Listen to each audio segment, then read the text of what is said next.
Ito naman pong mga aligasyon ng pamumulitika sa pagtulong sa mga biktima ng kalamidad sa BARM, binasag ng Bangsamoro Ready. Mayroon pong pag-uulat saan kay Star DJ Tom. Star DJ Tom, please come in.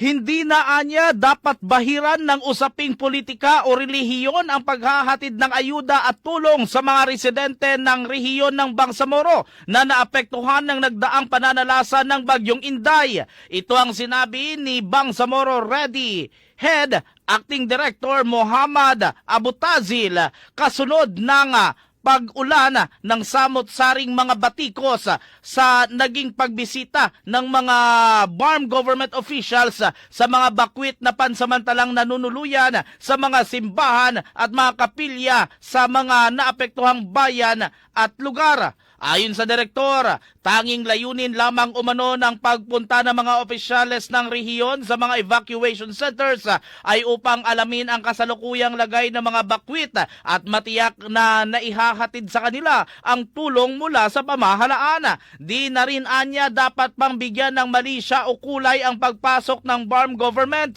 sa mga kapilya at simbahan dahil noon pa man ay ginagawa na nila ito para sa iba't ibang programa ng pamahalaan.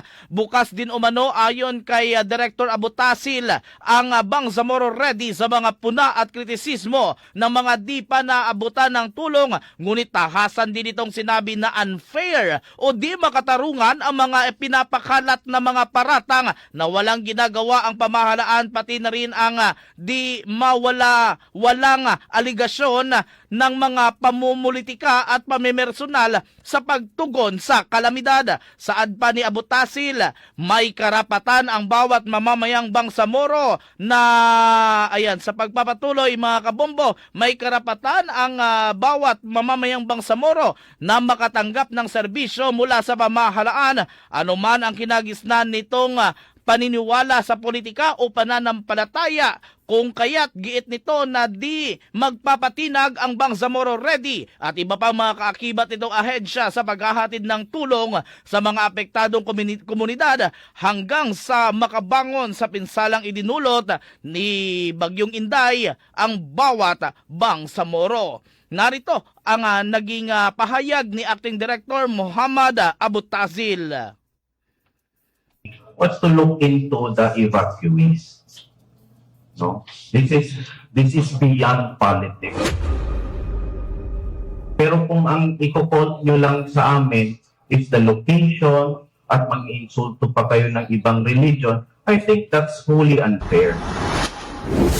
Like to call out those people na questioning why we go into churches andun ako, hindi ako nilagyan ng cross. Pero I'd like to call those people out that question why we are inside of churches for the provision of humanitarian assistance. Noong BOL time, we go to churches and chapels to campaign for the Bangsamoro Organic Law. It's hypocritical for us para sabihin na nagpunta kami doon sa churches or sa chapel ngayon na the intention really was to look into the evacuees. So, this is beyond politics. I think you should be calling us out kung may hindi kaming nagagawa para alam namin kung ano ang dapat na gawin namin. Pero kung ang i-call nyo lang sa amin is the location at mag-insulto pa kayo ng ibang religion, I think that's wholly unfair. For the Chief Minister as well as the Mayor of Para, I think that's unfair. Lahat naman ng tao dito sa BARM supposed to be may right to demand from the government kung yung serbisyo na dapat na mapunta sa kanila, irregardless of their political affiliation. You have that right. Pwede nyo ako i-call out ngayon, sir. Hindi nyo kami nabigyan ng relief goods dito sa ganitong barangay. You can call me that out, call us out.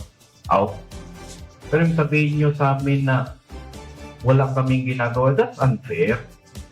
That's unfair. No?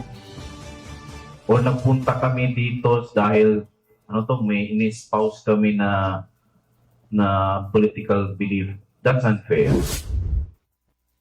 Yan ang naging pahayag ni Bangsamoro Ready Head Acting Director Muhammad Abutasil. At mula dito sa Bangsamoro Region, ako si Star DJ Tom ng 93.7 Star FM Cotabato. And this is Bombo Radio Philippines, the #1 radio network in the country. Your trusted source of news and information. Basta Radio! Bombo!